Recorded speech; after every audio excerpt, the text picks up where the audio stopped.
Alléluia. Sois béni abondamment.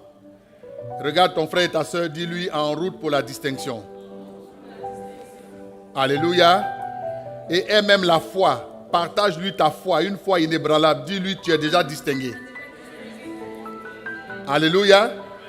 Parce que frère, quand nous lisons souvent la parole de Dieu, il y a des choses qui paraissent curieuses.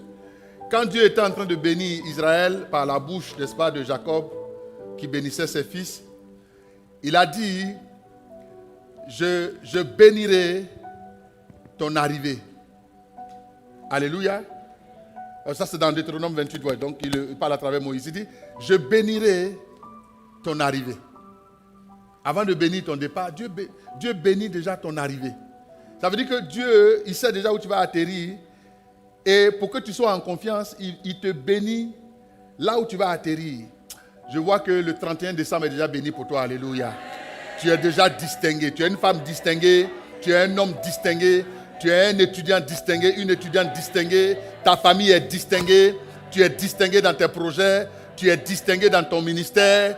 Tu es distingué à tous égards pour la gloire de Dieu. Au nom de Jésus, Amen. Frère, je veux te rassurer que ce ne sont pas de simples déclarations. Pour nous qui savons que la bénédiction est une parole, nous savons que lorsqu'une parole est relâchée, en fonction de la manière dont tu reçois la parole va agir. Jean 1, le verset 12 nous dit, lorsque la parole est venue, elle est venue chez ceux qui l'ont reçue. Et à ceux qui l'ont reçue, elle a donné le pouvoir de devenir enfant de Dieu. Donc une parole que tu reçois te donne un pouvoir. Quelqu'un donne un bon amen à Jésus-Christ. C'est pourquoi on pouvait voir plus tard que Jacob et son grand frère Ésaü luttaient pour recevoir la bénédiction de leur père. Parce qu'ils savaient que la bénédiction, elle peut changer toute une destinée. Alléluia. Ce matin, je te bénis au nom de Jésus. Je te bénis au nom de Jésus. Alléluia. Donc, le faisant, j'emboîte le pas à notre père spirituel, l'apôtre Mohamed Sanogo, qui a donné le premier message de l'année, souvenez-vous. Et il nous a donné des orientations qui tiennent en 7 points pour que cette année, la distinction ne soit pas seulement un slogan, mais que ce soit un vécu. Premièrement, c'est qu'il faut que tu saches, chaque fois que Dieu veut te distinguer, il permet qu'il y ait un environnement difficile. On se base sur Genèse 26. Donc en Genèse 26, il y avait la famine. Deuxièmement, pour que tu sois distingué, il faut que tu obéisses à la voix de Dieu. Troisièmement, pour que tu sois distingué, il faut travailler à obéir à Dieu au regard des instructions qu'il t'a données. Alléluia. Quatrièmement, pour que tu sois distingué, il faut que tu saches de prime abord que la distinction attire des envies et des ennemis. Alléluia.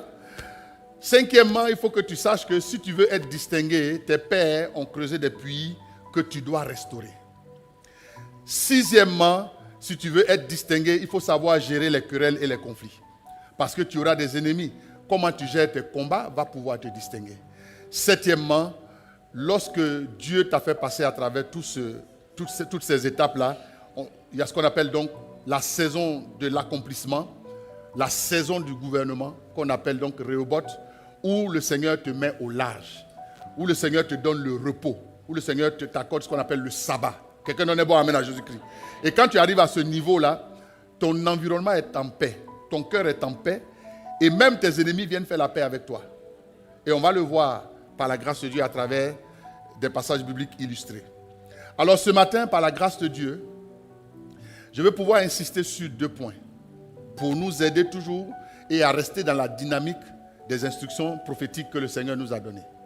Les 2 points sur lesquels je vais insister, c'est sur la façon dont tu gères l'adversité, alléluia, pour que tu triomphes, et sur la façon dont tu dois comprendre que pour que cela puisse arriver, tu as besoin de tenir compte de tes sources, et particulièrement les sources de ton Père. Alléluia. Expliquons cela de manière plus simple. Lisons un passage que j'ai lu au premier culte qui est très important. Le premier Père, quand un enfant de Dieu parle de Père, le premier Père dont nous parlons, c'est le Père Céleste. C'est lui qui nous a fait et c'est par sa volonté que nous existons, dit la Bible. En Jacques 1, le verset 17, la Bible dit « Toute grâce excellente et tout don parfait descendent d'en haut, du Père des Lumières chez lequel il n'y a ni changement, ni ombre de variation. Cela signifie que dans ta vie, le don que tu as, la grâce que tu as, tout don parfait que tu peux avoir, viendra du Père qui est au ciel. Quelqu'un donne un bon amen à Jésus-Christ. L'apôtre Paul pouvait dire aux Corinthiens, regardez, il n'y a rien que tu aies reçu qui ne vienne de Dieu. Donc, le Père est celui qui nous donne toutes choses. Et c'est par lui que cette année tu vas être distingué. J'entends pas bien ton amen. C'est par lui que tu seras mis au large. C'est par lui que le verset de Genèse 26, verset 22, va être une réalité dans ta vie. En fait, voici ce que dit ce verset. Il partit de là et creusa un autre puits pour lequel on ne chercha pas querelle. Il l'appela Rehoboth, car, dit-il, l'Éternel nous a maintenant mis au large et nous prospérerons dans le pays. Alléluia. Dis avec moi, l'Éternel nous a maintenant mis au large et nous prospérerons dans le pays. Répète encore avec moi, dis avec moi, l'Éternel m'a maintenant mis au large et je prospérerai dans le pays. Amen. Lisons maintenant l'histoire qui va soutenir, par la grâce de Dieu, la pensée du Seigneur que je vais partager avec toi. On va dans Genèse 26. Là, comme on va nous aider en l'affichant. Genèse 26, le verset 1. Et on lit ensemble. Il y eut une famine dans le pays, outre la première famine qui eut lieu du temps d'Abraham. On peut lire ensemble, c'est affiché. Et Isaac alla vers Abimelech, roi des Philistins, à Guérar. L'Éternel lui apparut et dit, ne descends pas en Égypte, demeure dans le pays que je te dirai. Séjourne dans ce pays-ci, je serai avec toi et je te bénirai, car je donnerai toutes ces contrées à toi et à ta postérité, et je tiendrai le serment que j'ai fait à Abraham ton père. Je multiplierai ta postérité comme les étoiles du ciel. Je donnerai à ta postérité toutes les contrées, et toutes les nations de la terre seront bénies en ta postérité. Parce qu'Abraham a obéi à ma voix et qu'il a observé mes ordres, mes commandements, mes statuts et mes lois. Verset 6. Et Isaac resta à Guérar. On y va pour le verset suivant. Attendez. Verset 7. Amen. Ah oui, bon, non. Maintenant, on va au verset 12. On saute, on va au verset 12. Isaac sema dans ce pays et il recueillit cette année le centuple, car l'Éternel le bénit. Cet homme devint riche et il alla s'enrichissant de plus en plus jusqu'à ce qu'il devint fort riche. Dis avec moi, fort riche. Alléluia. Il avait des troupeaux de menu bétail et des troupeaux de gros bétail et un grand nombre de serviteurs. Aussi, dis avec moi, aussi, les Philistins lui portèrent envie. Tous les puits qu'avaient creusés les serviteurs de son père, du temps d'Abraham, son père, les Philistins les comblèrent et les remplirent de poussière. Et Abimelech dit à Isaac, va-t'en de chez nous, car tu es beaucoup plus puissant que nous. On va aller au verset 17. Isaac partit de là et campa dans la vallée de Guérar, où il s'établit. Isaac creusa de nouveau les puits d'eau qu'on avait creusés du temps d'Abraham, son père, et qu'avaient comblé les Philistins après la mort d'Abraham. Il leur donna les mêmes noms que son père leur avait donnés. Les serviteurs d'Isaac creusèrent encore dans la vallée et y trouvèrent un puits d'eau vive. Les bergers de Guérar querellèrent les bergers d'Isaac en disant, l'eau est à nous. Et il donna au puits le nom d'Ézek, parce qu'il s'était disputé avec lui. Verset 21. Ses serviteurs creusèrent un autre puits au sujet duquel l'on chercha aussi une querelle. Et il l'appela Sitna. Il se transporta de là et creusa un autre puits pour lequel on ne chercha pas querelle. Et il l'appela Rehoboth. Car, dit-il, l'Éternel nous a maintenant mis au large et nous prospérerons dans le pays. Amen, on va s'arrêter là. Quelqu'un donne un bon amen à Jésus. Je n'entends pas bien ton amen. Amen. Alors, dans ce passage, nous avons déjà les 7 instructions prophétiques que notre Père spirituel, l'apôtre Mohamed, nous a données dimanche dernier. Amen, on les voit clairement. Maintenant, ce sur quoi je vais insister, c'est que quand on lit le passage et qu'on commence à regarder l'attitude d'Isaac, on se pose une question naturelle. C'est pourquoi Isaac a préféré, en temps de famine, comme ce fut le cas pour son père, a préféré faire le même parcours que son père. En fait, l'histoire dit que, vu qu'il y avait la famine, Abraham s'est déporté en Égypte pour fuir la famine. Mais il est passé par Guérar. Amen. Et à Guérar, il a creusé des puits. On dit d'Abraham qu'il était aussi riche, fort riche, comme on le décrit pour son fils Isaac. Donc, en temps difficile, frère, ce qui va t'aider à t'en sortir, ce sont les repères qu'ont laissé ton père. Quelqu'un donne un bon amen à Jésus-Christ. Jésus, qui est notre référence, aimait dire dans ses discours à ceux qui l'écoutaient, ma nourriture, c'est de faire la volonté de celui qui m'a envoyé. En d'autres termes, la volonté de mon Père. Et il disait souvent, celui qui m'a vu a vu le Père. Parce que Jésus se confondait tellement au Père, on parle de Jésus homme, se confondait tellement au Père, que lorsqu'on le voyait agir, ses ennemis le combattaient, mais il y a une seule chose sur laquelle il ne pouvait pas le dédire, c'est que Jésus était foncièrement bon.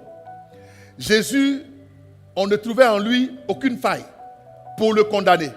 Tous les pièges qu'on lui a tendus, il les déjouait. Pourquoi? Parce que Jésus avait une référence. C'est le Père céleste, de qui viennent tout don parfait et toute grâce excellente. Quelqu'un donne un bon amen à Jésus-Christ. Maintenant, bien-aimé, quand Isaac est arrivé à Guérar, certainement il voulait continuer son chemin. Dieu lui a dit, non, ne va pas en Égypte, comme ce fut le cas de ton père. Toi, tu n'as pas besoin d'aller en Égypte. Ton père avait dû aller jusqu'en Égypte, mais toi, arrête-toi à Guérar. Et quand Isaac s'arrête à Guérar, il s'arrête là pour une raison. Parce que son père avait des puits qu'il avait creusés là. Son père avait des sources à Guérar. Et maintenant, suivez bien. Pourquoi c'est important de t'interroger sur les sources de ton père? Et pourquoi c'est important de te poser la question de savoir dans quel état ils sont? Parce que regarde, les Philistins, avec Abimelech à leur tête, en voulaient à Isaac. Pour l'atteindre, ils ne sont pas allés l'attaquer physiquement. Ils ont juste fermé les puits de son père. Ils ont jeté la poussière pour refermer les puits que son père Abraham avait créés. Parce qu'ils savaient que toute personne, tout être vivant qui est coupé de sa source va finir par manquer de ressources et va finir par mourir de sa belle mort. Donc ils ont employé une stratégie très vieille de la guerre qu'on appelle attaquer l'arrière-base. Quand tu attaques l'arrière-base et que tu en finis avec l'arrière-base, ceux qui sont au front savent qu'ils sont vaincus. Parce qu'ils n'ont plus de quartier général, il n'y a plus de coordination, ils ne savent pas où ils sont. Parce que c'est l'arrière-base là qui donne des instructions, qui partage le renseignement et qui fait donc dans la guerre pour remporter la victoire. Si tu finis avec l'arrière-base, tu as gagné la guerre. Alléluia. Dans les guerres, parce que quand on a attrapé le chef de guerre, on dit la guerre est finie. Quelqu'un donne un bon amen à Jésus-Christ. Donc ils savaient que, les Philistins savaient bien que, en fermant les sources d'Abraham, qu'il avait léguées à son fils, ils allaient priver Isaac de repères. Mais quand Isaac est venu à Guérar, il avait une préoccupation. Ce n'était pas de s'enrichir. C'était premièrement de restaurer les puits de son père. Parce qu'Isaac était dans le deal. Il comprenait la pensée de Dieu. Il savait que si tu portes les fardeaux de ton père, tu as remporté la victoire de ton père. Ça veut dire qu'il y a un transfert qui se fait naturellement en ce qui concerne l'héritage d'un père à son fils, d'une mère à sa fille. Vrai ou faux? D'un père à ses enfants. Ça veut dire que tout ce qu'il a gagné, c'est pour ses enfants. Vrai ou faux? Donc, toute la richesse d'Abraham, Isaac l'avait déjà. Donc, quand il arrive à Guérar, son projet, c'est de faire en sorte que les sources soient restaurées parce que quand il n'y a pas de source, les ressources finissent par disparaître. Ce sont les sources qui donnent les ressources. Ce sont les sources qui entretiennent les ressources. Est-ce que jusque-là nous sommes d'accord? Cela signifie que pour toi qui es enfant de Dieu, si tu ne connais pas le cœur de ton Père céleste, qu'est-ce qui bouillonne dans le cœur de Dieu? Quand Dieu regarde les hommes, qu'est-ce qui le réjouit et qu'est-ce qui l'attriste? Regardez, je vais vous lire un passage dans Ézéchiel. En Ézéchiel, Dieu a dit quelque chose. Il dit, Ézéchiel 18, verset 20 à 21, il dit, l'âme qui pêche, c'est celle qui mourra. Le fils ne portera pas l'iniquité de son père et le père ne portera pas l'iniquité de son fils. La justice du juste sera sur lui et la méchanceté du méchant sera sur lui. Si le méchant revient de tous ses péchés qu'il a commis, s'il observe mes lois et pratique la droiture et la justice, il vivra, il ne mourra pas. Donnez un bon amen à Jésus-Christ. Donc le cœur de Dieu là, c'est que tous les hommes, il ne regarde pas le péché des hommes. Il veut simplement que les hommes, quel que soit le péché dans lequel ils se trouvent, il veut simplement que les hommes abandonnent leur péché pour venir à lui. Parce que la volonté de Dieu, ce n'est pas que le pécheur meure. C'est le péché de l'homme qui le condamne et le conduit à la mort. Mais ce n'est pas Dieu qui veut que le pécheur meure. Donc le cœur de Dieu, pour te donner une illustration claire, quand il nous regarde, quand il regarde la terre, il veut que tous les hommes soient sauvés. C'est pourquoi l'une des conditions qu'il a données pour que le monde finisse, pour que le monde prenne fin, c'est que tous entendent parler de lui. Jésus l'a dit. Il dit, quand tous vont entendre parler de la parole de Dieu, alors viendra la fin. Ça veut dire que Dieu est tellement patient parce que son cœur, c'est que les hommes, les humains soient sauvés. Pourquoi? Parce que frère, Christ a payé le prix pour notre salut. Mais le salut, on l'accepte. On l'accepte. Tout le monde n'a pas encore accepté l'œuvre de Christ dans sa vie. C'est pourquoi frère, chaque jour que Dieu fait, quand tu vois le souffle qu'il te donne, quand tu vois les ressources qu'il te donne, quand tu vois la santé qu'il te donne, quand tu vois la femme, le mari qu'il te donne, les enfants qu'il te donne, sache que c'est pour un but. C'est pour que tu sois son ambassadeur. C'est pour que tu sois un canal par lequel il sauve d'autres personnes. C'est pour que tu sois un canal par lequel il donne de l'espoir à d'autres personnes. Donne un bon amen à Jésus-Christ. C'est le cœur de Dieu. Alors, vu ce cœur-là, qu'est-ce qu'il dit? Quand on arrive maintenant, on peut lire Matthieu, non pas ici, Matthieu 28. Matthieu 28, verset 19 à 20, voici ce qu'il dit. Il dit, allez, faites de toutes les nations des disciples, les baptisant au nom du Père, du Fils et du Saint-Esprit, et enseignez-leur à observer ce que je vous ai prescrit. Et voici, je suis avec vous jusqu'à la fin du monde. Donc, frère, quand Dieu te voit aller et faire de toutes les nations des disciples, sauver des vies, c'est sa joie qui est là. La Bible même confirme, je ne sais pas si j'ai noté le verset, il dit que il y a la joie au ciel devant les anges quand un seul pécheur se répand. Là, comme on peut trouver le passage pour moi, je pense que je l'avais noté, mais je ne le retrouve plus. Alléluia. La Bible dit, voilà, c'est Luc 15, verset 10. Il dit, de même je vous le dis, il y a de la joie devant les anges de Dieu pour un seul pécheur qui se répand. Donc quand on regarde les statistiques de messages de vie et qu'on dit, jusqu'à maintenant, un message de vie a permis à plus d'1 million de personnes de donner sa vie à Jésus. Ça fait 1 million de fois qu'on a réjoui Dieu au ciel. Et tu sais, souvent ça va prendre simplement des gens qui ont compris le cœur de Dieu. Et vous savez, depuis la création de la terre, Dieu a donné la terre aux hommes. La preuve, c'est que quand il finit de créer le monde, quand il crée Éden, il aurait pu gérer Éden. Il aurait pu lui-même être le gouverneur d'Éden. Il donne Éden à Adam et Ève.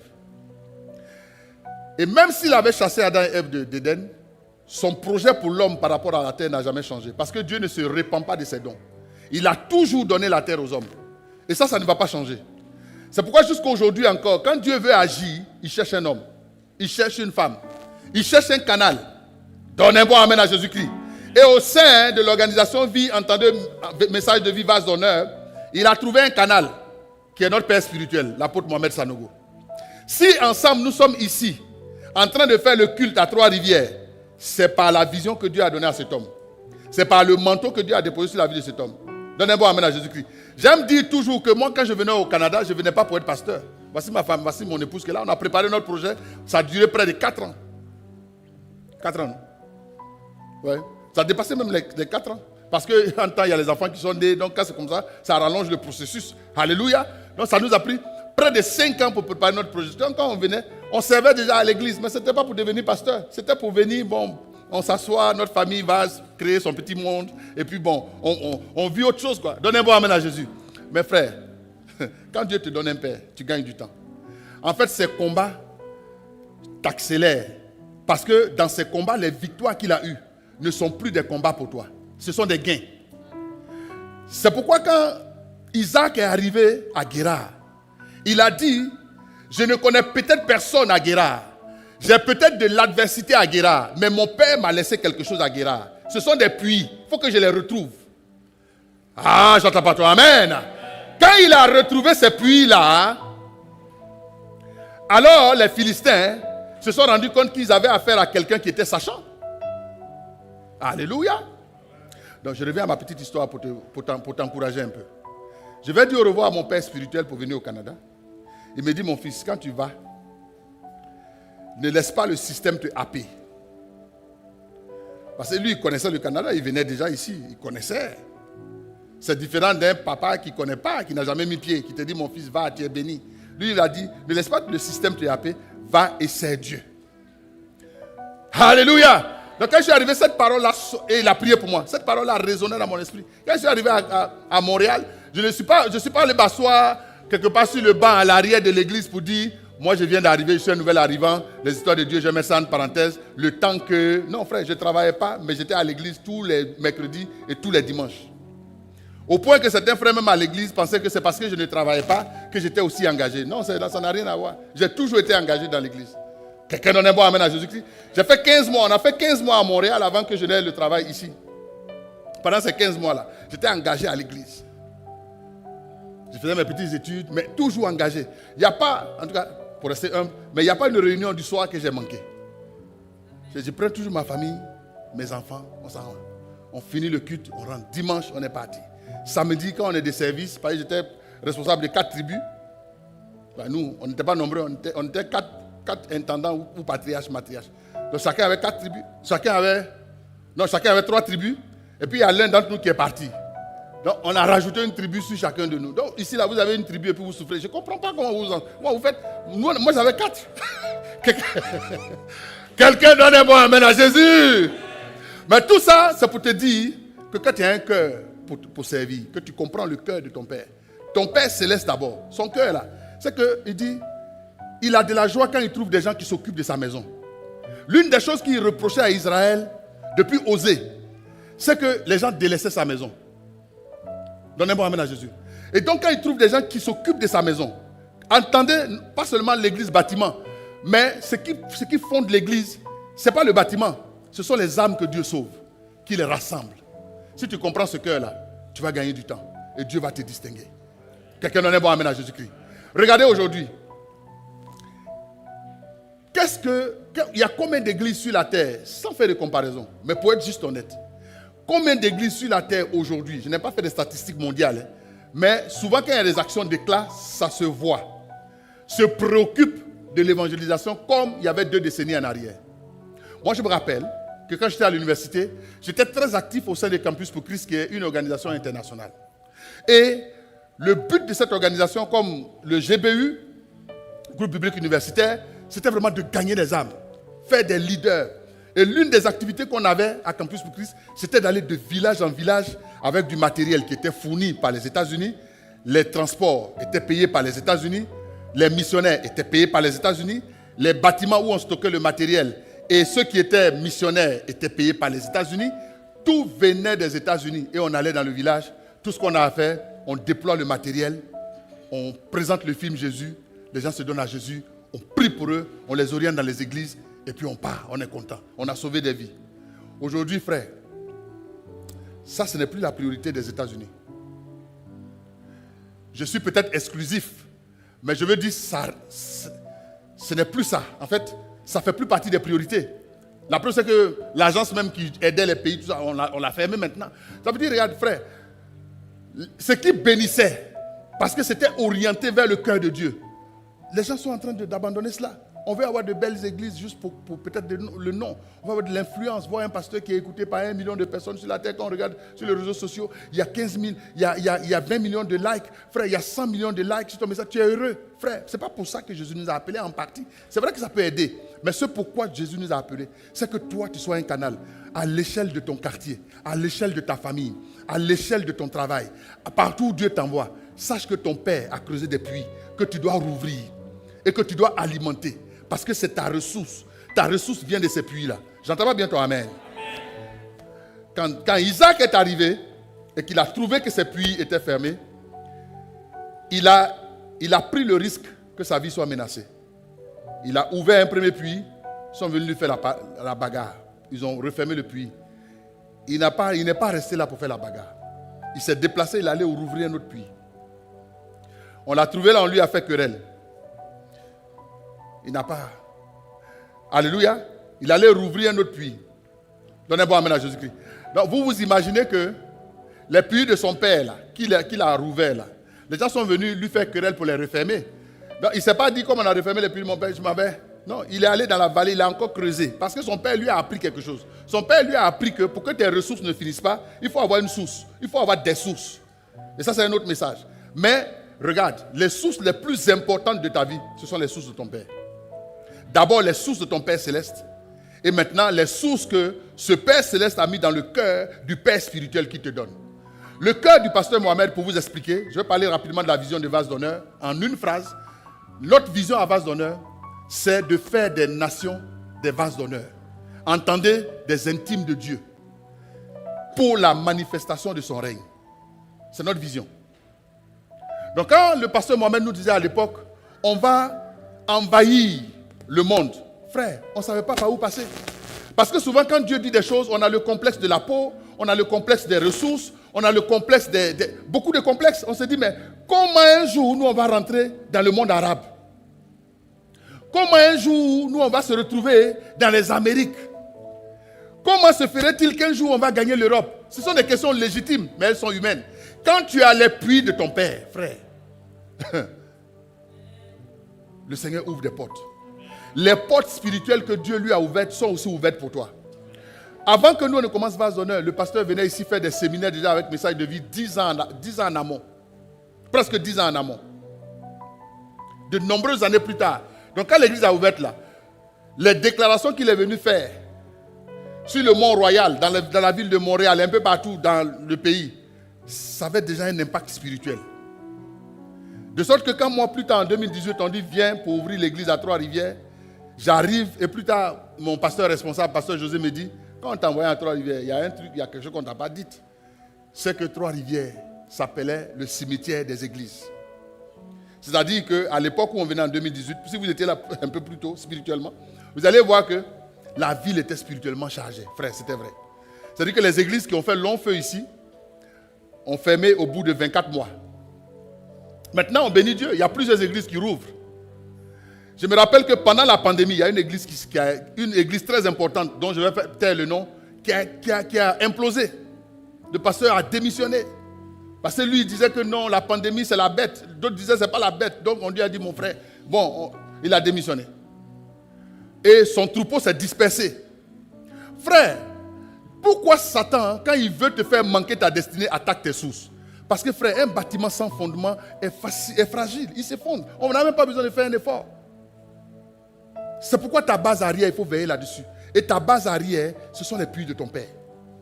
Le cœur de Christ que notre Père spirituel a récupéré là, on doit le partager. Il ne faut pas être à base d'honneur sans savoir c'est quoi notre vocation. Notre vocation, c'est de gagner le monde. Notre vocation, c'est de ramener les cœurs à Christ. Et on ne se fait pas de barrière. Notre première sortie de la Côte d'Ivoire, qui est le pays d'origine de notre Père spirituel, notre première sortie pour aller en Centrafrique, c'était en pleine guerre. La Centrafrique, il y avait une guerre civile. Les canons crépitaient encore. Quand il a dit à l'église, on s'en a fait une croisade. Certains frères sont venus dire, mais pasteur, est-ce que tu as bien prié? Parce que les missionnaires, là, leur vie sera en danger. Parce qu'il ne faut pas que les gens vont venir dire que tu es allé exposer la vie des gens, tout ça. Frère, ça c'était humain. Malgré la guerre, frère, malgré la guerre, on a fait 2 missions en Centrafrique. En 2015 et en 2017, je crois. Et après la Centrafrique, On a quitté le bout là-bas, le bout du monde, pour aller faire une croisade en Haïti, ici. Une croisade qui a mobilisé du monde au point que le président de la République est venu dire, lui-même qui est président, c'était la première fois qu'il se retrouvait devant autant d'Haïtiens dans le stade de la capitale. Un stade bondé de monde. Quand on vient comme ça et que Jésus est proclamé et que les malades sont guéris, ceux qui sont dans le besoin, on leur donne de la nourriture. Ceux qui ne pouvaient pas s'offrir des soins médicaux, on leur offre des soins gratuits, des consultations foraines. Frère, c'est ça qu'on appelle l'œuvre de Dieu. L'œuvre de Dieu, ce ne sont pas les grandes prières en langue seulement. Les prières en langue, c'est pour que tu sois revêtu de puissance pour être un témoin. Si tu pries en langue que tu n'es pas un témoin, tu n'as pas compris le but du parler en langue. Il dit, vous recevrez une puissance. Acte 1, verset 8. Et vous serez mes témoins. Vous recevrez une puissance. Quand le Saint-Esprit va venir sur vous, et vous serez mes témoins à Jérusalem, en Judée, en Samarie, jusqu'aux extrémités de la terre. Donc le but de la puissance qui vient sur toi là, c'est pour aller gagner des gens. Et c'est ça, à vase d'honneur. On se dit quoi à vase d'honneur? Que la puissance financière que Dieu nous donne, individuellement et collectivement, c'est pour gagner des âmes. Que la puissance spirituelle que Dieu nous donne, c'est pour gagner des âmes. Que l'amour de l'homme que Dieu met dans notre cœur, qu'il a mis dans le cœur de notre Père spirituel, qu'il met dans notre cœur, c'est pour gagner des âmes. C'est pourquoi vous allez voir que, en fait, mettre l'homme à l'aise dans sa maison. Frère, aimer l'homme, c'est quelque chose qui fait partie de notre famille. Et si tu as vase d'honneur que tu n'aimes pas l'homme, c'est que tu n'as pas encore épousé l'esprit de la maison. Nous aimons et nous ne sommes pas encore parfaits, mais notre aspiration, notre cœur, c'est d'aimer comme Jésus aime. Jésus, quand nous l'aimons, il nous rend l'amour.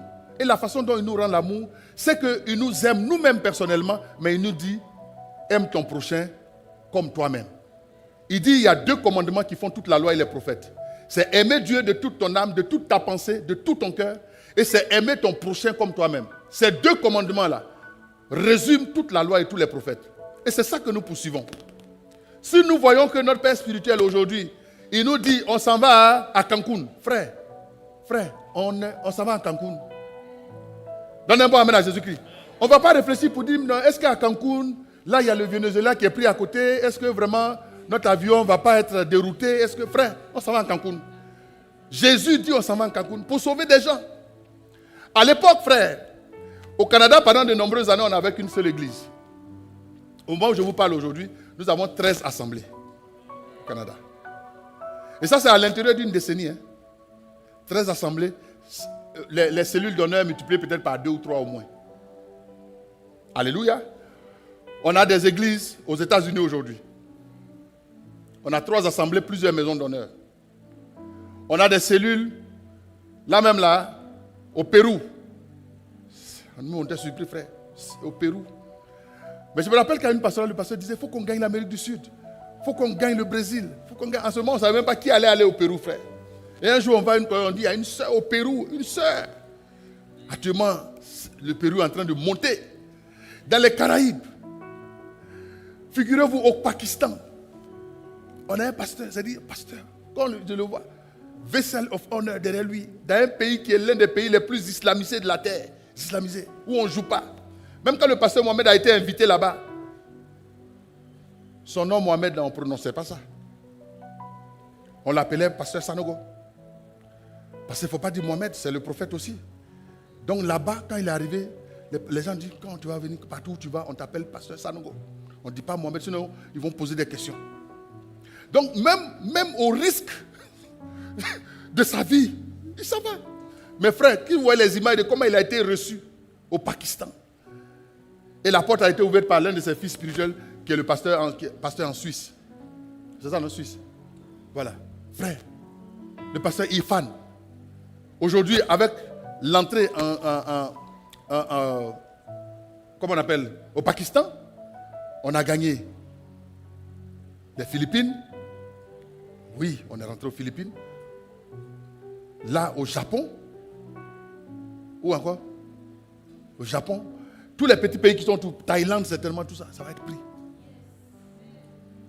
Mais qui aurait imaginé que ce serait possible humainement parlant? Ce qui rend cela possible, ce sont tes sources. Les sources de ton Père. Les combats de ton père doivent être ton combat. Quand le pasteur Mohamed vient et dit, on va faire du bien. Il ne faut pas dire non, toujours on donne, on ne comprend pas. Les croisades de la vie, on ne peut pas faire une pause. Frère, Jésus revient bientôt. Quand tu mets la pause là, on peut perdre 100 000 personnes. Juste une pause d'1 minute. Satan a pris 100 000 personnes. Qu'on aurait pu sauver si simplement on avait dit, me voici Seigneur, envoie-moi. Quelqu'un donne un bon amen à Jésus. Tu es là, ton ami, ta collègue qui ne te salue pas là, Dieu t'a mise à côté d'elle pour que tu la sauves. Elle ne te salue pas, chaque jour dis-lui bonjour. Elle te boude, dis-lui bonjour. Jusqu'à ce qu'un jour elle dise, mais ce bonjour là c'est forcé. Tu dis non, je t'aime beaucoup, c'est pourquoi il te dit bonjour. Alléluia. Et tu dis Jésus t'aime, par-delà ma personne. Tu auras fait une amie, mais tu auras surtout sauvé une personne. Donne un bon amen à Jésus-Christ.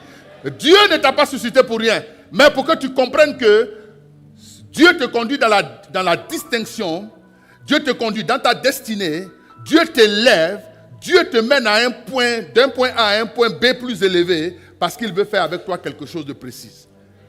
Être une personne qu'il va utiliser pour porter ses fardeaux. Donnez-moi un amen à Jésus-Christ. Comme Isaac, n'hésite pas à restaurer les puits de ton père. Alléluia. Ne fais pas, quand tu regardes la vision de vase d'honneur, tu regardes, est-ce que tu es là-dedans? Est-ce que tu es dans la vision? C'est une question qu'il faut se poser. Parce que quand Dieu dit l'année est une année de distinction divine, c'est pour la famille vase d'honneur. Dans d'autres églises, c'est d'autres thèmes.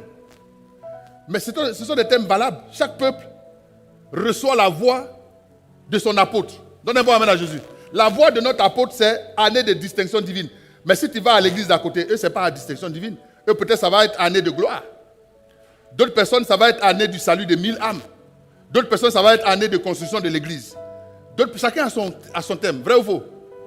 Mais nous, notre thème de cette année, c'est la distinction divine. Et les clés, je suis en train de les partager comme ça. Considère les puits de ton Père. Restaure-les. D'abord, ton Père céleste. Notre Père céleste, là, lui, il ne veut pas ton argent. Il ne veut rien de toi. Tout ce qu'il veut, c'est toute ta vie. Et comme tu vas lui donner ta vie, c'est que tu vas lui donner ton argent. Tu vas lui donner ta femme. Tu vas lui donner tes enfants. Tu vas lui donner ta maison. Tu vas lui donner tes familles. Vous allez être dédiés à Dieu. Alléluia. Oui. Pourquoi? Parce que tout don parfait, toute grâce excellente vient du Père céleste. Quelqu'un donne un bon amen à Jésus. J'entends pas bien ton amen. Alléluia. Les sources qu'ont creusé notre Père dans la foi, c'est vraiment le salut des nations. L'édification de l'Église. Faire vraiment de chaque chrétien un intime de Christ. Et tous les moyens que nous déployons, c'est pour cela. Que ce soit la mise en place de l'Académie d'honneur, qui est une école de formation des disciples, que ce soit porteur de vie, que ce soit bientôt la formation Me voici, envoie-moi. Toutes les formations, tout ce qu'on met en place, que ce soit même dans les départements. Il y a certains départements qui sont dédiés aux professionnels pour leur donner d'être plus excellents au travail. Réseau 123, Eléo, on ne met rien de côté. Tu prends médecine d'honneur, les SMALA, c'est-à-dire les ethnos, pour que chacun soit un ambassadeur dans son domaine. Tout ça, ce sont des systèmes qu'on met en place. Pourquoi? Parce qu'on veut gagner le maximum de personnes. Et vous savez, quand tu as le cœur de Dieu, c'est Dieu lui-même qui te fait progresser. Maintenant, je te donne un secret. Je n'ai pas le temps de revenir sur chaque passage, mais regardez. Regardez. Quand Isaac entreprend de restaurer les puits de son père, alléluia, on peut le voir ici, c'est le verset, alléluia, voilà, le verset 18. On dit, Isaac creusa de nouveau les puits d'eau qu'on avait creusés du temps d'Abraham, son père, et qu'avaient comblé les Philistins après sa mort. Et il leur donna le même nom. Quand Dieu te donne la capacité de faire l'état des lieux des puits de ton père, et que tu constates qu'il y a des faiblesses, il y a des puits fermés, il y a des endroits qu'on doit améliorer, il ne faut pas t'associer à ceux qui critiquent. Mets-toi en posture de solutionneur. Parce que quand Dieu te donne d'être dans une famille, dans une maison, c'est ta responsabilité de rechercher son bien. Regardez un exemple que Dieu nous donne. Il dit, quand tu es dans une ville, recherche le bien de la ville. Parce que de sa paix dépend ta paix. C'est dans Jérémie, non?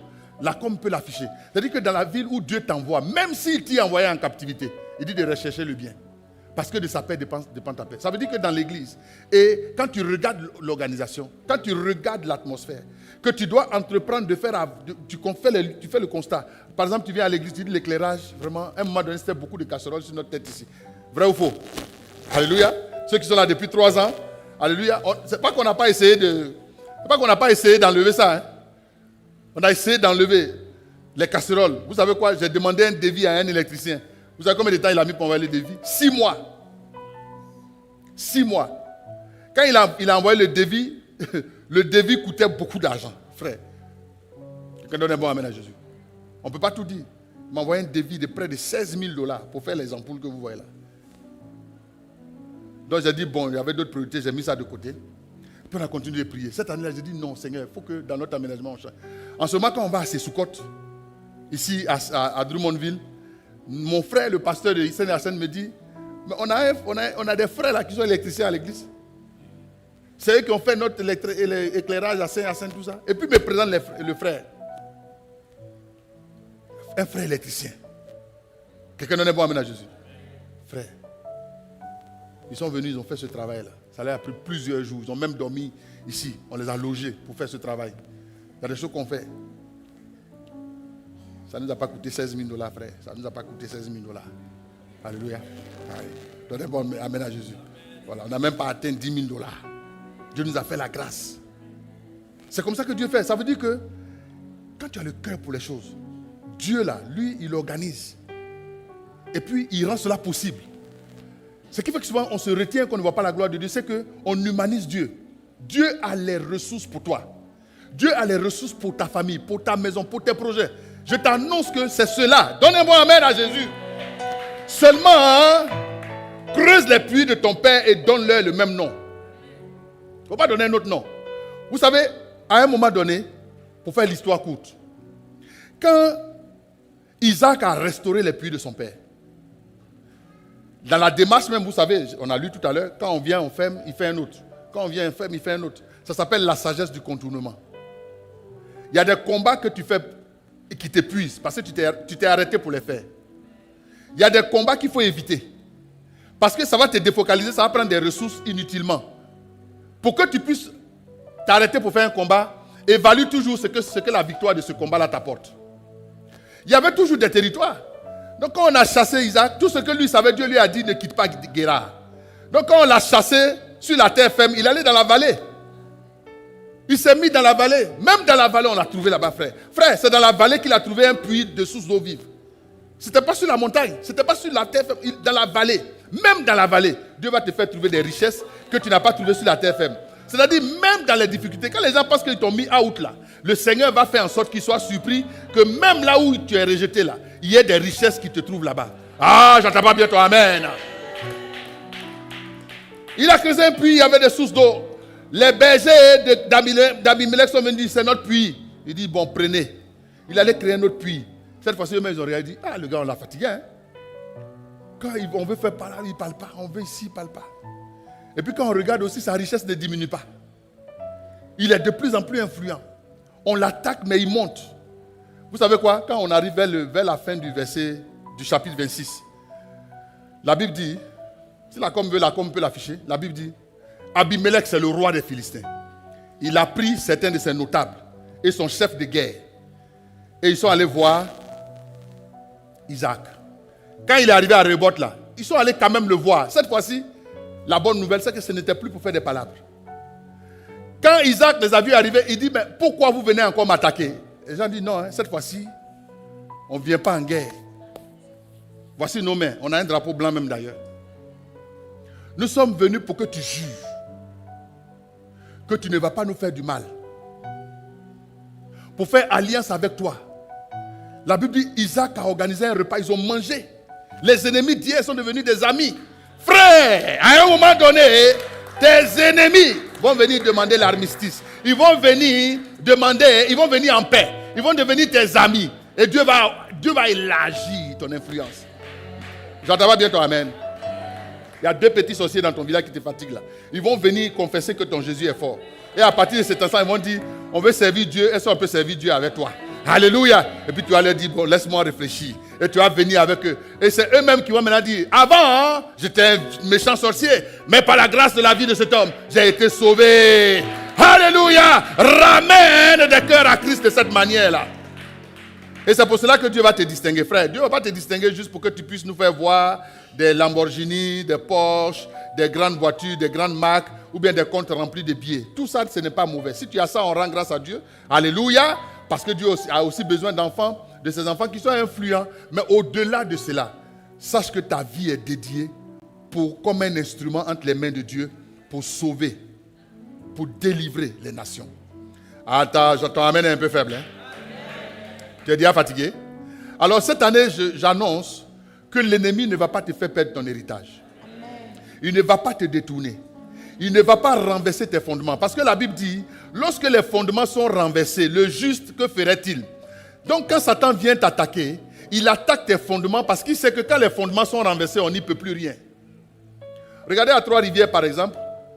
Quand tu veux acheter une maison, on te dit de faire une inspection et l'inspection va insister sur un aspect particulier de la maison, les fondations. Entre dans une certaine période, ici, il y a une carrière que les gens ont utilisée pour faire les fondations de certaines maisons, qui a provoqué ce qu'on appelle une maladie des fondations, qu'on appelle la pyrotite. C'est-à-dire qu'à un moment donné, la fondation se désagrège. Donc si tu veux acheter une maison, l'inspecteur va aller évaluer le taux de pyrotite et même d'un autre truc qu'on appelle la pyrite pour voir si la maison là, elle est viable. Dans plusieurs cas, il a fallu refaire toute la fondation. Alléluia. Parce que la pyrotite, malgré la beauté de la maison, met la maison en danger. Donc, ne regarde même pas la beauté de la maison. Je me rappelle quand on cherchait une maison ici, mon épouse et moi, on a vu une belle maison. On est allé. Mais la maison coûtait tellement moins cher. Oh, frère, on est allé, on est allé, on dit, ça c'est notre maison. On est allé la visiter. Heureusement qu'on se faisait accompagner par un courtier expert. Lui-même, là, il est architecte. Alléluia. Il faut savoir te faire accompagner dans la vie, hein, pour éviter des désagréments, frère. Si c'était nous deux, on l'avait acheté. Oh là, elle était trop belle. Trop belle, trop belle. Le gars nous envoyait les documents.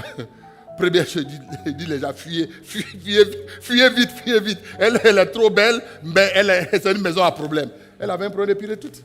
Il dit toute la fondation devait être refaite. Il dit vous l'achetez, mais prévoyez le tiers du prix de la maison pour ne serait-ce que la fondation. On a dit bye bye. Alléluia. Donnez un bon amen à Jésus. En fait, si je veux te faire une illustration, le Père que Dieu te donne. Parce que Jésus, c'est notre Père céleste. Il est notre Père céleste. Il nous a donné Jésus. Jésus nous a donné le Saint-Esprit. Mais est-ce que le Père céleste, tu le vois? Qui a déjà vu Dieu? Je n'ai pas dit dans les dessins animés, Dieu, vrai, Thierry, que quand tu vas à la maison, tu vois Dieu assis sur son trône. Qui l'a déjà vu? Alléluia. Toi et moi, on ne l'a jamais vu. Même dans les dessins animés, quand il parle là, on envoie des éclats, on ne le voit pas, frère. Alléluia. Parce qu'il dit, personne ne peut le voir et vivre. Maintenant, quel moyen il t'a donné pour le voir? Il t'a donné ce qu'on appelle un père spirituel. À Vazonner, il nous a donné l'apôtre de la maison qu'on appelle Pasteur Mohamed. Quand il donne une orientation spirituelle, tu ne vas pas voir quelqu'un qui va dire non, moi j'ai fait autre chose. Si tu fais autre chose, frère, tu n'es pas dans la vision. Parce que Dieu, quand il parle, il utilise des hommes. Dieu utilise à l'époque, il a utilisé des prophètes. Et même dans l'église primitive à Jérusalem, il a mis une colonne qu'on appelait Pierre. Quand il y avait des débats bizarres, doctrinaux bizarres, quand Pierre venait intervenir, on dit mon cher, tout le monde se calme. Le pilier a parlé. Donne un bon amen à Jésus-Christ. Donc cette année, frère, écoute, ne fais rien par toi-même qui soit contraire à la vision que Dieu a mise dans le cœur de notre Père spirituel que nous partageons tous. Qui fait qu'aujourd'hui, nous sommes dans plusieurs pays. Mais on ne dit pas que c'est lui qui l'a fait. Non, c'est Dieu qui l'a fait par lui. Et si tu te connectes à cette grâce, comme nous un jour, moi je vais rendre témoignage. Au premier que je n'ai pas eu le temps de rendre témoignage, la gestion de culte va m'accorder quelques minutes encore. Frère, je m'avais te dire quelque chose. C'est une grâce d'avoir un père. Quand moi j'arrivais à Vazonner, je venais déjà d'une ancienne église qui est bien, où j'ai fait mes armes. Donc, c'est une église qui est bien. Mais Dieu voulait me faire monter ou me faire rentrer dans une autre sphère, une autre dimension de ma destinée. Et un jour, il y a eu des petits soucis dans l'église où j'étais. Et moi, j'ai dû prendre du recul. Parce que c'est des soucis de leadership, de bagage, je ne voulais pas rentrer là-dedans. J'étais tiré, chaque groupe me voulait, j'ai dit non, je sors de là. Et j'ai dit à Dieu, conduis-moi. J'ai pris le temps. À un moment donné, j'avais vu une église où je voulais aller personnellement. Et puis, le dimanche que j'avais choisi pour aller, il y a eu quelque chose d'autre. Et un autre dimanche, je me lève, j'allais dans l'église que j'avais choisie là. Mais je ne sais pas comment, un de mes amis, mon collègue, un de mes patrons à l'époque, m'avait invité à Vase d'honneur. Et je n'avais pas eu l'occasion d'y aller. Mais j'ai dit, au lieu d'aller dans l'église, moi-même je m'allais à Vase d'honneur aujourd'hui. Donc ce jour-là, je suis allé seul, mon épouse est restée à la maison. J'étais allé en éclaireur, donc je m'en vais. Et j'ai fait le culte. Quand je rentre à la maison, je dis à mon épouse, j'ai trouvé l'église où on doit aller. L'accueil, l'environnement, l'excellence du service. Moi qui étais déjà serviteur depuis mon bas âge, à 14 ans déjà, moi j'étais dans le bureau des jeunes frères. 14 ans. En temps normal, on est à l'école de dimanche. Moi j'étais dans le bureau des jeunes. Donc le service, la qualité du service, l'accueil, la façon dont... Le lendemain, le pasteur Mohamed m'envoie un message. Alléluia. J'ai dit, dans ces milliers déjà, il connaît mon nom. Et puis il commence par mon nom. Hein. Mais mon nom, Clovis, on a eu un culte agréable. T'entends comment tu t'es senti? Alléluia, alléluia. Waouh! Je te lève pas. Donc je me suis senti dans ma famille tout de suite. Et depuis lors, je vous assure, Dieu m'a accéléré à tous les niveaux. Avant de venir au Canada, je raconte souvent, il y a eu un moment où j'ai connu des difficultés liées à un manque de sagesse, au plan financier. Mais l'une des choses qui m'a caractérisé, moi, je ne suis jamais allé voir le pasteur Mohamed dit Maman Lili pour exposer mes défis. Mais il me voyait toujours. À toutes les activités. J'étais dans le comité des grands événements, frère. J'avais 2 voitures. J'ai perdu les 2 voitures. J'allais en taxi maintenant à l'église. À un moment donné, je n'avais pas assez d'argent pour prendre le taxi. Je marchais. Un jour, je me rappelle, on avait le sport. Tous les pasteurs de l'église, on avait le sport avec les responsables, tout ça, parce que moi, je faisais partie des responsables. Un samedi, on allait pour faire le sport, frère. Donc, j'ai eu le taxi. Vous voyez le taxi comme Uber, là. Uber. J'ai pris pour aller faire le sport. Maintenant, au retour, mon argent ne suffisait plus pour rentrer à la maison. C'est ce que j'ai fait. J'ai commencé à faire un petit footing. Donc, les gens me voyaient. Les gens pensaient que j'ai fait le sport. Donc, ce n'est pas le sport. C'est sport de manque d'argent. Alléluia. En toutes ces choses, il y a des sources qui me suivaient. Quand Dieu m'a restauré, frère, ça a pris moins d'1 an. Hein. Ça a pris moins d'1 an. Quand Dieu m'a restauré, frère, je pouvais acheter 5 voitures encore, mais je venais au Canada. Parce que je voulais acheter au moins 5 voitures. Pourquoi le témoignage? Mais j'ai acheté une petite. J'étais allé me prendre un gros 4x4. Et puis j'étais prêt à signer. Et puis l'esprit m'a dit, mais tu t'en dans 1 mois, tu vas faire ça et ça. Puis j'ai laissé. J'ai pris une autre. Après, en venant, j'ai donné ça à une sœur là. Puis je suis venu. Dieu m'a restauré. Tu sais pourquoi? Parce que si tu te laisses toucher par les messages, pendant ce temps-là, Dieu m'a expliqué c'est quoi la sagesse, les 7 colonnes de la sagesse divine, comment gérer les trucs, comment pardonner aux gens, comment faire ceci. J'ai pris tout cela, frère. Depuis que je bois ces messages, que je les mange, frère, je suis transformé. Il y a des frères les plus anciens ici, frère. Plusieurs personnes peuvent témoigner que, pasteur Max, là, on dirait que, frère, j'ai commencé à aimer plus les gens. Je ne suis plus dans les palabres bizarres. Tu m'attaques, j'ai pris pour toi. Mais ce cœur-là, je ne l'avais pas avant, frère. J'étais un casse-coco. Quand je dirigeais mes groupes, les anciens groupes musicaux que j'ai dirigés, les gens savent. Je chasse les gens. On vient prier, tu viens 5 minutes de retard, tu retournes.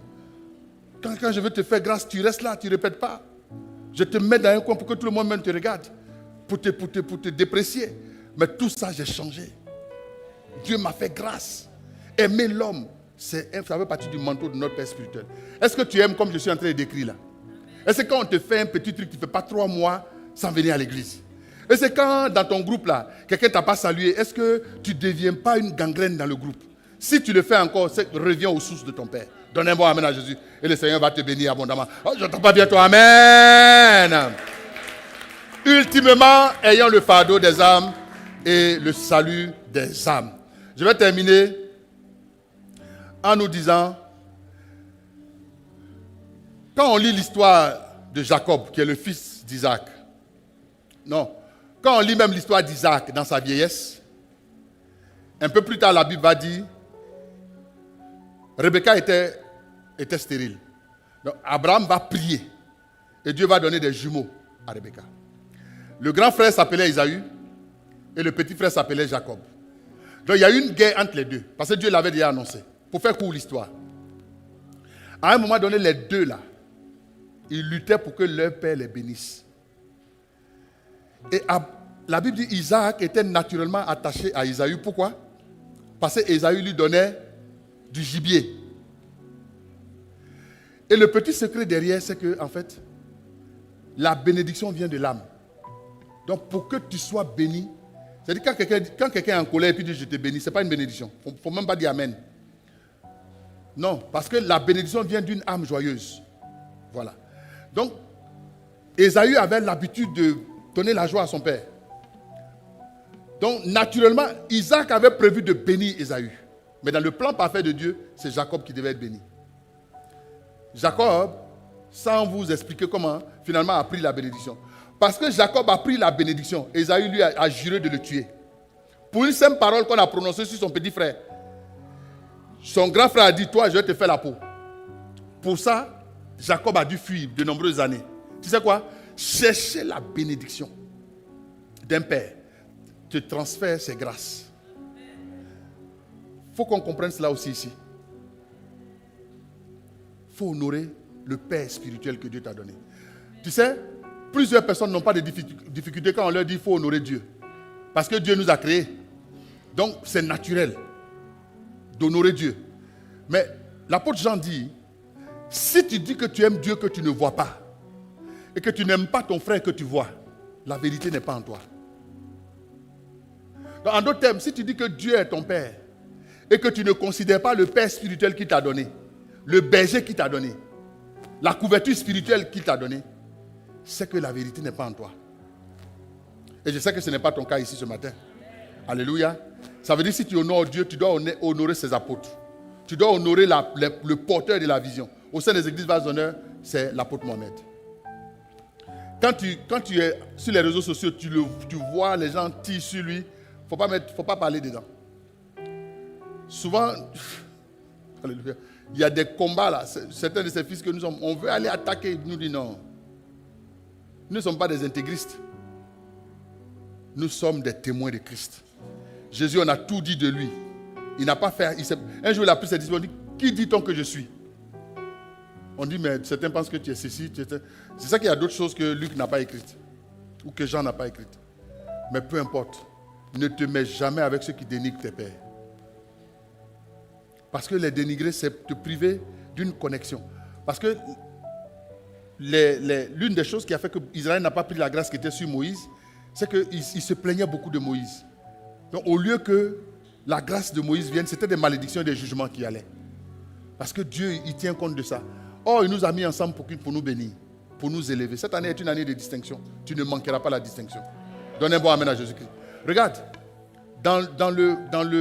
chez nos frères les anglophones, ils n'ont aucun complexe pour parler de leur père spirituel. Vous savez, parce que la grâce qui découle de ce principe biblique-là, elle est réelle. Elle est réelle.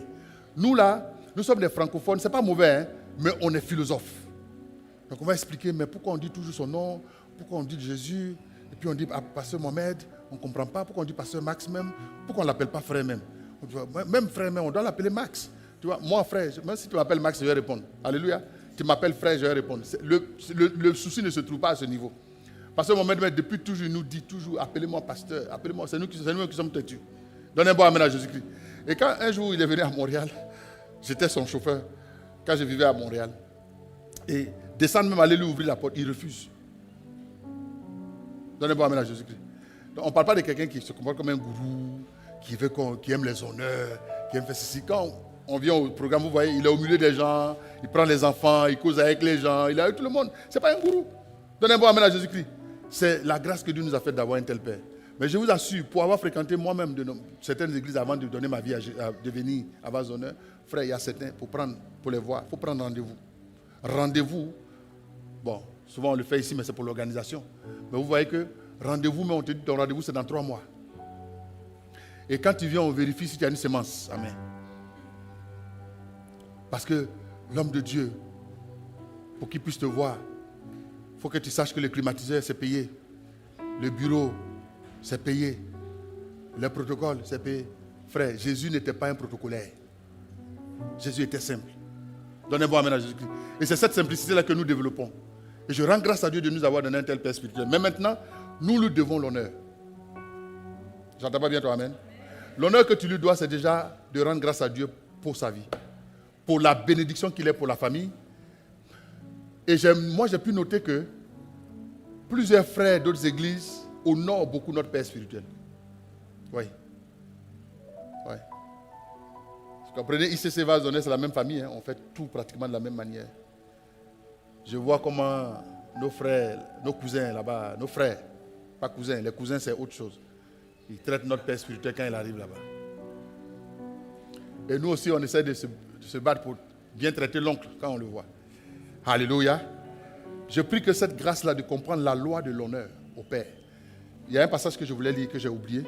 Il dit ici, si vous bénissez un prophète, vous recevez la récompense de prophète. Est-ce que la Bible le dit?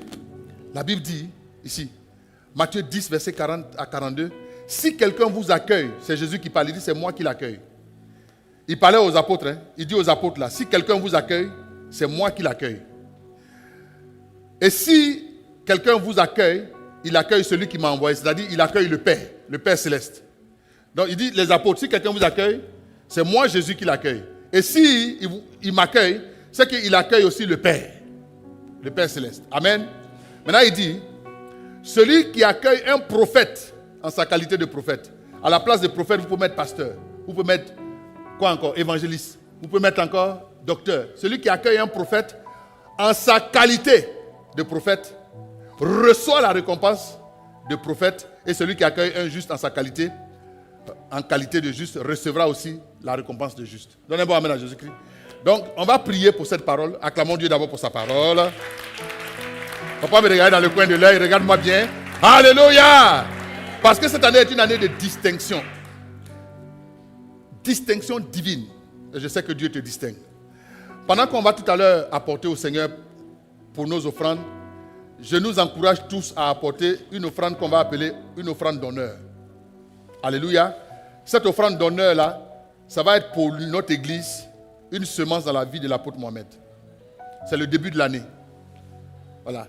Nous, naturellement, tous les pasteurs, on lui fait une petite semence naturellement tous les débuts d'année. Ça, c'est nous, c'est déjà dans notre fonctionnement. Mais il faut que l'église prenne aussi cette grâce-là. Donc, sans contrainte, hein, selon que l'Esprit va te mettre à cœur tout à l'heure, tu peux demander une enveloppe, tu écris, pour qu'on puisse distinguer l'offrande, tu mets offrande d'honneur. Hein, l'honneur au Père de la maison, de la vision, de l'apôtre de la maison. Et puis, on va pouvoir rassembler cela par la grâce de Dieu et lui transmettre cette offrande les prochaines fois. Donc, ça peut être ce dimanche. On a encore ce dimanche et on a le dimanche prochain. Alléluia. J'entends pas toi, amen. Voilà.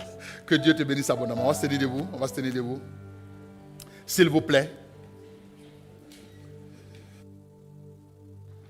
Ah, Seigneur, nous sommes bénis de faire partie de cette vision, d'appartenir à cette maison. Oh, oh, oh, oh. Je crie à toi, oh, oh, oh, oh, oh.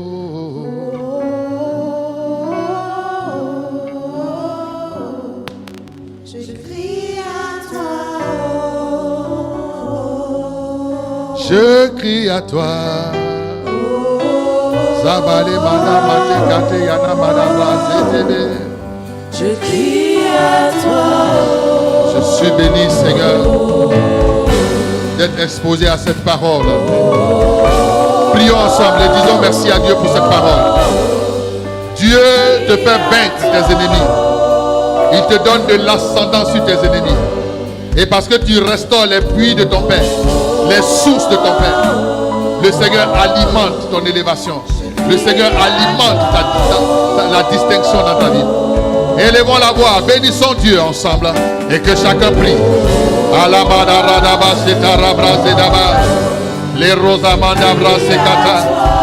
Merci Seigneur pour ta parole. Merci Jésus. Oh, oh, oh, oh. Yeah, yeah, yeah, yeah, yeah. Maya Brayena Masata. Il est Mayele Sakata. Oh, oh, oh, oh, oh, oh, oh. Yelema yeta sekata yanama. Élevons la voix. Prie avec moi. Dis Seigneur Jésus, je te rends grâce pour ta parole.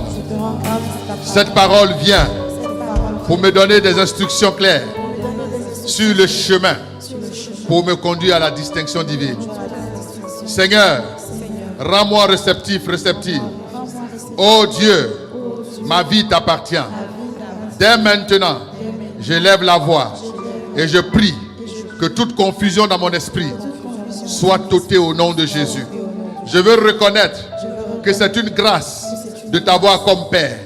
Abba Père, mon Père céleste, je reconnais que tout don parfait et toute grâce excellente me viennent de toi. Dès maintenant, je ne dirai pas que c'est ma force, c'est ma sagesse, c'est ma propre puissance qui m'a procuré ces choses, qui m'ont procuré ces choses. Mais Seigneur, par toi, j'agis, je marche et je remporte des victoires. Alors que je prie, Seigneur, je parle à ma chair, je parle à mon esprit, je parle à mon âme. Au nom de Jésus, dès maintenant, tu me donnes, oh Dieu, de me souvenir de mes sources, les sources de mon Père. Merci pour la vie du Père spirituel que tu m'as donné. Je te rends grâce pour la vie de l'apôtre Mohamed Sanogo. Que ta grâce repose toujours sur sa vie et qu'il continue de te servir dans l'intégrité. Oh Dieu, la grâce que tu fais couler sur sa vie, comme ce fut le temps au temps d'Aaron, cette huile-là, elle coule sur sa barbe, sur le pan de ses vêtements, et elle vient aussi sur moi. La grâce de cette maison pour gagner des âmes, sauver le monde, aller dans les territoires non atteints pour prêcher l'évangile. Père, ce cœur-là, ce fardeau-là, je l'adopte, je me l'approprie. Et Père, je me fais ton ambassadeur au nom de Jésus pour gagner des âmes davantage. Tu peux compter sur moi, Seigneur. Tu peux compter sur moi, Seigneur. Tu peux compter sur ma maison. Car moi et ma maison, nous te servirons, Seigneur. Car moi et ma maison, nous porterons le fardeau de faire des nations des intimes de Christ pour la manifestation de son règne. Oh Dieu, aide-moi à ne point laisser tomber les puits de mon Père. Aide-moi, Seigneur, à me battre, à m'impliquer pour réaliser cette vision du salut des nations. Oh Dieu, par les dons, les talents, la richesse que tu m'accorderas, fais de moi un ambassadeur. Utilise-moi, Seigneur. Me voici, Seigneur. Envoie-moi pour ta gloire. Oh Dieu, ton nom est glorifié dans ma vie. Moi aussi, je veux glorifier ton nom autour de moi. Au nom de Jésus. Au nom de Jésus. Maintenant, Seigneur, que ton nom soit glorifié. À Trois-Rivières, je suis un acteur que tu utilises, une actrice que tu utilises pour le salut de Trois-Rivières. Utilise-moi, oins-moi, Seigneur, oins-moi, Seigneur, oins-moi, Seigneur, pour la manifestation de ton règne. Au nom de Jésus, Amen. Acclame Jésus pour sa parole.